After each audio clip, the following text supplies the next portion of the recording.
Those modern day smartphones have a habit of trying to do everything, so sometimes you gotta mix it up with something different, and that's why I'm adding to my videos a fresh look under the perspective of a different camera lens. This is a look at the DJI Osmo Action 4.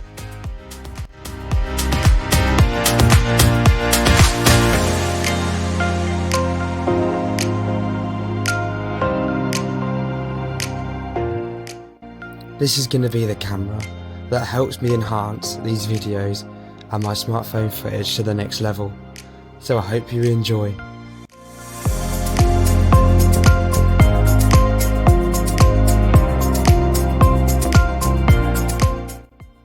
But in typical fashion of me, I'm going to give this a quick review to let you know the good and the bad. But first, here's my first impressions of this device. So in the box, it comes with a lot of the stuff that you actually need. It comes with a helmet mount, which is basically a sticky pad with a magnetic mounting system that this camera has. It also comes with a generic tripod mount to be able to mount it to any other tripod. Comes with a charging cable and a case. Just remember to download the DJI app, and here is a quick overview. So we can go to the DJI app as well. So I am now filming on the Action 4 again. So if we connect the device by clicking this one here, we then get the screen come up and it will say connecting. Here we go. So now you can see the app. So again, basically it gives you a nice view of what you can see on the screen. If we go to the side here, you can see that we've got our zoom slider, so if we tap on this we can zoom in and out and it will change the feed natively of what we can see. If we go on to pause here, so this is our manual controls, so you can see we get our manual controls. We can also switch it to auto if we want to as well. I'm not going to change the controls because obviously I am shooting with the actual device, so I don't want to change any of the controls. And you can also stop the recording, which again I don't want to do because I am actually filming with the device.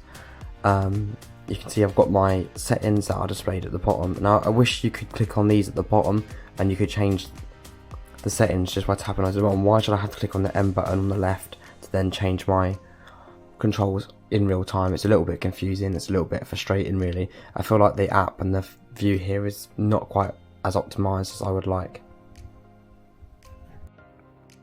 So let's go over some of the software on this camera. So you swipe down here, you've got your main controls, you've got the brightness slider, you've got your settings menu where you can do a lot of different things here. You can also do like microphone metering and stuff like that when you connect to DJI mic. The sound as well, you can also change the sound, so when you turn it on and off you get these sort of animations and noises that really help if you're in a position where you can't directly look at the screen. Also the screen brightness on here, if we have a look, you can see that it's lovely and bright. It's a really nice display. And I know it's a small thing, but it doesn't move slightly, it doesn't wobble, it just feels super high quality when you're actually using it. So you can lock and unlock the front screen with this one, and you can rotate as well, so you can do some quite cool things with the front screen on this one. You can view the videos and stuff on like that you've got on here. Again, if we swipe this way, this is your so it shows me my current video resolution and the frame rate that I'm shooting in. You can also do different stabilizations, so if you click on here you've got all your different stabilizations like Rocksteady Plus and Horizon Lock, which I haven't actually tried out yet, but I can say so far that the stabilization has been amazing, but again I haven't tested it enough to say. If we swipe this way, this is where we get to our main modes. So you can see you've got photo mode, you've got slow motion, and you've got standard photo mode as well. So you can see that you've got all the modes, and they are also customizable, which you can set to quick keys as well, which I believe is the power button. So I'm recording on the DJI Action 4. So I love the audio that comes out of this device. It actually has like a really high-end microphone system on it, native. I know you can get some like sleeves that go over if you're using it in windy conditions to make sure you don't get too much wind noise. but I actually really like the audio straight out of the box. I'm also using the tripod accessory for it, which magnetically clips onto the bottom, which I'll show you in some B-roll with maybe some voice over as well. But I love the natural colour rendition. This is only my first impressions, it's not a full review because I haven't used it long enough and in much situations yet, but this is just my first impressions. So that colour temperature sensor hidden in the O in the front of the camera is really good. I love the design of the camera in general. It just feels like such a high quality and well engineered piece of kit. You know, that shutter button on the top feels really robust, really secure, and it feels really watertight, as well as everything else on the device, and it did blow me away really.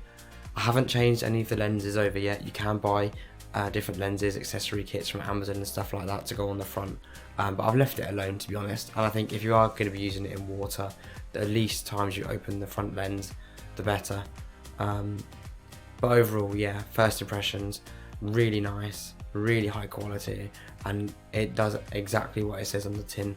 I've also used a lot of GoPros in the past, and I find that the software on this is a lot more easy to use and a lot more simple compared to using GoPros. So this is audio and video straight from the DJI Action 4. So I'm going to be using this in my videos now to get some different types of shots, also to help me filming, because as you can see here, this is my current setup. I film all my videos on this tripod with the Huawei Pura 70 Ultra. But sometimes these things need a rest. So this phone can't do it on its own anymore. I want to bring some more high quality shots and better quality footage to the table. So we're going to start to use this camera in my videos to get a wider and different perspective. But this is a video on the DJI Osmo 4, and this is the audio coming out of the device. So I hope you liked the quick review of the DJI Osmo 4 camera. This is something new for me. Let me know what you think, like, comment and subscribe.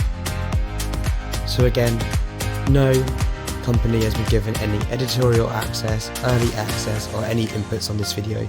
These are exclusively my own thoughts.